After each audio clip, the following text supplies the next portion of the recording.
L'amour de Sarzan et Cilica, une légende intemporelle. Il y a plusieurs siècles, en Afrique de l'Ouest, vivait un jeune couple dont l'amour était aussi profond que l'océan. Sarzan et Cilica, deux âmes inséparables, avaient grandi ensemble dans un village paisible où la nature régnait en maître. Le chant des oiseaux rythmait leur journée et les rivières cristallines murmuraient leurs secrets aux enfants qui s'y aventuraient. Sarzan était un chasseur habile, connu pour sa force et son courage. Cilica, quant à elle, était une jeune femme douce et vive, dont la voix envoûtante émerveillait tous ceux qui l'entendaient en chanter. Ensemble, ils rêvaient d'un avenir heureux, d'une vie simple où ils pourraient bâtir une famille et honorer les traditions de leurs ancêtres. Mais le destin, cruel et impitoyable, en décida autrement. La nuit de l'attaque. Un matin, alors que Sarzan était parti chasser dans la forêt, une ombre malveillante s'abattit sur le village. Des étrangers aux regards durs et aux armes scintillantes surgirent des ténèbres, semant le chaos et la terreur. Les cris déchirèrent l'air, les cases prirent feu, et les habitants, pris au piège, tentèrent en vain de fuir.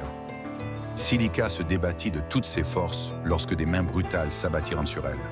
Elle cria, lutta, mordit même, mais ses gestes désespérés ne firent qu'attiser la violence de ses ravisseurs. Son dernier cri fut un nom, hurlé avec toute la force de son âme. « Sarzan !» Mais il était trop loin pour l'entendre. Quand Sarzan revint au village, ce ne fut que pour y découvrir un paysage de désolation. Les flammes dévoraient encore certaines huttes. L'odeur de la fumée se mêlait à celle du sang. Il trouva les survivants en larmes, tremblant sous le poids du malheur. « Cilica, où est Cilica ?» demanda-t-il, la voix brisée. Un vieil homme, le regard voilé par la douleur, posa une main tremblante sur son épaule. Ils l'ont prise, comme beaucoup d'autres. Sarzan sentit son cœur exploser dans sa poitrine. Une rage aveugle, un chagrin dévorant prirent possession de lui. Sans perdre une seconde, il se lança à la poursuite des ravisseurs, suivant leurs traces comme un chasseur traque sa proie. Le voyage de l'espoir et du désespoir. Pendant des jours, il marcha sans relâche, traversant les forêts épaisses, les rivières tumultueuses, les terres inconnues. Son corps fatigué hurlait de douleur, mais son esprit ne connaissait qu'un seul objectif, retrouver Cilica. Enfin, il arriva sur la côte, et c'est là qu'il la vit. Elle était là, enchaînée avec d'autres captifs, le regard perdu entre la peur et l'espoir. Son visage s'illumina un instant en voyant Sarzan surgir d'entre les arbres, mais l'instant de joie fut balayé par l'horreur lorsque des hommes armés lui barrèrent la route. Sarzan se jeta sur eux avec une fureur inhumaine. Il lutta, frappa, se défendit avec toute la force du désespoir. Mais ils étaient trop nombreux. Après un violent coup sur la tête, il s'effondra dans le sable, ses yeux s'obscurcissant peu à peu. Lorsqu'il reprit connaissance, il était enchaîné. Et dans l'obscurité suffocante de la cale d'un navire, il retrouva Cilica, l'étreinte dans l'ombre. Ils étaient entassés parmi des dizaines d'autres captifs, leurs corps meurtris et leurs esprits brisés par l'horreur de leur sort.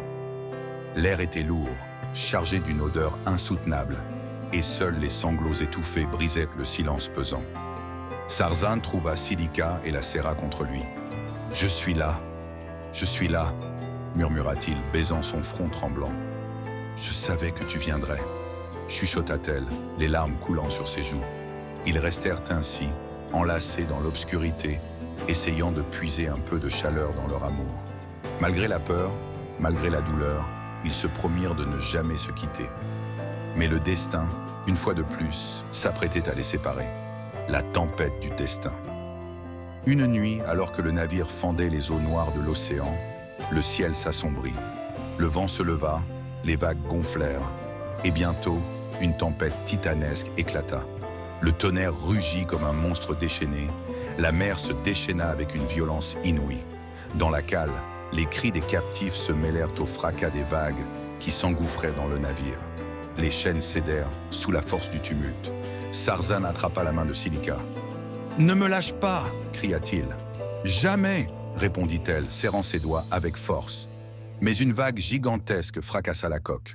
L'eau les engloutit, les emportant dans un tourbillon d'écume et de ténèbres. Dans un dernier regard, avant que l'obscurité ne les sépare, leurs mains s'effleurèrent une dernière fois. Puis tout devint silence. La légende de l'amour éternel. Des années plus tard, l'histoire de Sarsin et Silica se transforma en légende. Certains pêcheurs jurent entendre leurs murmures portés par le vent. D'autres disent avoir vu, par des nuits de pleine lune, deux silhouettes fantomatiques dérivant au-dessus des vagues, main dans la main. Leur amour, plus fort que la mort elle-même, continua d'exister au-delà du temps, au-delà du monde des vivants. Car même l'océan ne put les séparer, et chaque nuit où le vent souffle sur les côtes, ils murmurent encore leur serment éternel.